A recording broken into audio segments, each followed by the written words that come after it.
Hello friends, मैं doctor नवीन अलावादी आप लोगों की रिक्वेस्ट पे लिम्फ नोड टीबी पे एक इम्पोर्टेंट वीडियो लेकर के आया हूँ कि लिम्फ नोड टीबी क्या होती है।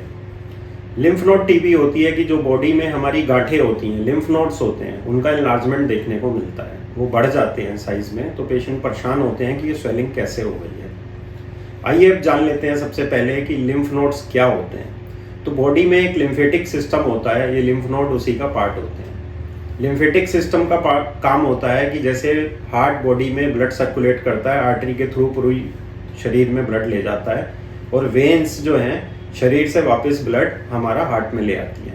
तो जो कुछ ब्लड बॉडी में रह जाता है, जो वेन्स नहीं ला पाती, वो पहले लिम्फेटिक सिस्टम में जाता है और लिम्फेटिक सिस्टम के जरिए वो हमारे हार्ट में वापस किया जाता है। तो लिम्फेटिक सिस्टम का काम होता है कि जो बचा हुआ खून होता है, ब्लड होता है, जो बॉडी में रह जाता है, जो नहीं आ पाता, उसको ये वापस लाने का काम करता है। तो लिम्फेटिक सिस्टम का एक पार्ट होता है लिम्फ नोड्स। कुछ गांठें होती हैं जो शरीर में नॉर्मली भी सबके शरीर में पाई जाती हैं, लेकिन ये बहुत छोटी होती हैं, 5 मिलीमीटर से छोटी होती हैं या आधे सेंटीमीटर से छोटी। हम सभी लोगों के शरीर में ये गांठें पाई जाती हैं। लिम्फ नोड का एक और काम होता है कि इसके अंदर WBC और बॉडी के बहुत सारे डिफेंस के एंजाइम बनते हैं जो बॉडी की इन्फेक्शन से रक्षा करते हैं। तो लिम्फेटिक सिस्टम और लिम्फ नोड बॉडी का एक बहुत इंपॉर्टेंट डिफेंस मैकेनिज्म और बॉडी को इम्यूनिटी प्रदान करने का भी काम करते हैं।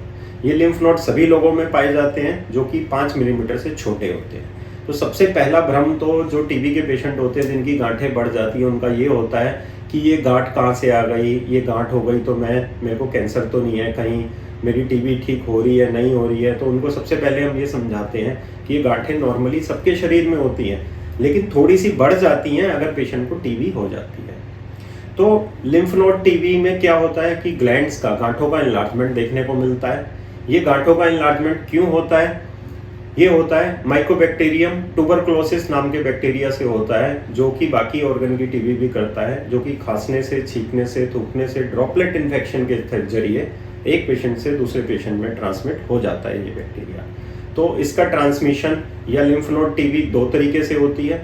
पहला होता है अगर बॉडी की इम्यूनिटी वीक है तो डायरेक्टली बैक्टीरिया बॉडी में एंटर करके ब्लड स्ट्रीम के थ्रू डायरेक्ट लिम्फ नोड में जाकर के लिम्फ नोड एनलार्जमेंट कर देता है और लिम्फ नोड टीबी कर देता है अगर बॉडी की इम्यूनिटी वीक है, लो है। तो अगर बॉडी की इम्यूनिटी ठीक है, स्ट्रांग है या नॉर्मल है, तो ये बैक्टीरिया पहले लंग्स में जाकर के एक घोन फोकस बनाता है राइट लंग के एपेक्स पे ऊपर की तरफ, और एक घोन फोकस के रूप में लेटेंट टीबी की फॉर्म में, इनएक्टिव टीबी के फॉर्म में बैक्टीरिया वहाँ पे पड़ा रहता है। जब बॉडी की इम्यूनिटी वीक होती है तो बैक्टीरिया वहाँ घोन फोकस से लिम्फ नोड के अंदर जाता है और लिम्फ नोड एनलार्जमेंट करके लिम्फ नोड टीबी करता है।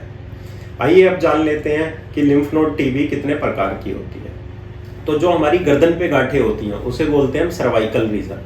सर्वाइकल रीजन में होता है ये सबमेंटल रीजन होता है, यहाँ पे गांठ का एनलार्जमेंट देखने को मिलता है, या राइट सबमेंडिबुलर, लेफ्ट सबमेंडिबुलर, जो मैंडिबल के नीचे वाला एरिया होता है, यहाँ पे गांठ का एनलार्जमेंट देखने को मिलता है।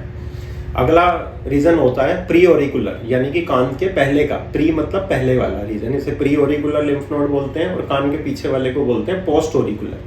तो pre auricular, post auricular lymph node enlargement, जो ग्लैंड टीबी का मेरा वीडियो है उसमें मैंने बताया कि पैरोटिड ग्लैंड के एनलार्जमेंट के साथ में भी देखने को मिल सकता है। नेक्स्ट लिम्फ नोड का होता है रीजन सुप्राक्लेविकुलर, ये जो कॉलर बोन होती है क्लेविकल, इसके ऊपर सुप्राक्लेविकुलर रीजन में यहाँ पे लिम्फ नोड का एनलार्जमेंट देखने को मिलता है। इसके अलावा एक्जिला में देखने को मिलता है, जो हमारे आर्मपिट होते हैं, दोनों लंग्स के बीच में जो मिडिस्टाइनम वाला स्ट्रक्चर होता है उसमें गांठों का एनलार्जमेंट देखने को मिलता है। इसके अलावा एब्डोमेन या पेट की टीबी में भी मेसेंट्रिक नोड्स होते हैं, इलियोकोलिक नोड्स होते हैं, पैराकोलिक नोड्स होते हैं, उनका एनलार्जमेंट देखने को मिलता है। और इंग्वाइनल रीजन यानी कि जेनेटल एरिया के जो पास वाला एरिया होता है वहाँ पे भी गांठों का एनलार्जमेंट देखने को मिलता है। अब ये जो गांठों का एनलार्जमेंट होता है, एज पर RNTCP जो इंडियन गवर्नमेंट की लेटेस्ट गाइडलाइन है उसके जरिए मैं आपको बता रहा हूँ, क्योंकि ये प्रश्न लगभग मेरे टीबी के सब पेशेंट ने पूछा हुआ है कि कितने सेंटीमीटर से बड़ी हो तो हम टीबी सस्पेक्ट करेंगे। तो ये जो गांठों का एनलार्जमेंट जो सर्वाइकल रीजन की है वो तो 1 सेंटीमीटर या उससे बड़ी, और बाकी रीजन की जो गांठें हैं वो 1.5 सेंटीमीटर या अगर उससे बड़ी हैं तो हमें टीबी का शक होता है कि ये हमारी लिम्फ नोड टीबी हो सकती है अगर ये गांठों का एनलार्जमेंट देखने को मिलता है। अब इसमें खाली गांठों का एनलार्जमेंट भी देखने को मिल सकता है या फिर कॉन्स्टिट्यूशनल सिम्टम्स, जैसे कि भूख न लगना, वजन में गिरावट, चक्कर आना, वीकनेस और फीवर का होना जो कि लो ग्रेड टेम्परेचर होता है, जनरली इवनिंग में या नाइट में होता है। ये सब कॉन्स्टिट्यूशनल सिम्टम्स होते हैं टीबी के। ये इसमें मिल भी सकते हैं, नहीं भी मिल सकते, या सिर्फ गांठों का इलाजमेंट देखने को मिलता है। गांठों के इलाजमेंट के साथ साथ इसमें कोई पस पॉकेट बन सकता है, इसमें डिस्चार्ज आ सकता है, पस हो सकती है, कोई फिस्चुला बन सकता है, कोई छेद हो सकता है, इसमें कोई इरोजन हो सकते हैं। तो ये सब कॉम्प्लिकेशंस होते हैं जो कि लिम्फ नोड टीबी में भी देखने को मिलते हैं, जो पेशेंट ऐसा बताते हैं कि ये सब उनके सिम्टम्स हैं। तो आई होप फ्रेंड्स आज का ये वीडियो लिम्फ नोड टीबी क्या होती है, कितने प्रकार की होती है और कौन कौन से लिम्फ नोड्स बॉडी में होते हैं, ये आपको पसंद आई होगी। अपने नेक्स्ट पार्ट में हम बताएंगे कि लिम्फ नोड टीबी में कौन कौन से टेस्ट करते हैं।